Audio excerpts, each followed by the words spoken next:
A farmer grew so old that he could no longer work the fields. He spent his days sitting on the porch, watching his son labor in the fields. As the son toiled, he would glance over and see his father sitting there, doing nothing.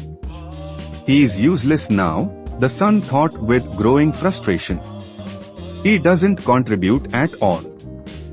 One day, overwhelmed by his irritation, the son built a wooden coffin, dragged it to the porch, and told his father to get in.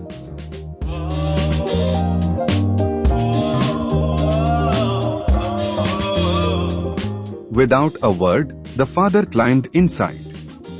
The son closed the lid and began dragging the coffin towards the edge of the farm, where a high cliff awaited. As he neared the cliff, he heard a faint tapping from inside the coffin. He opened the lid, and there lay his father, calm and peaceful.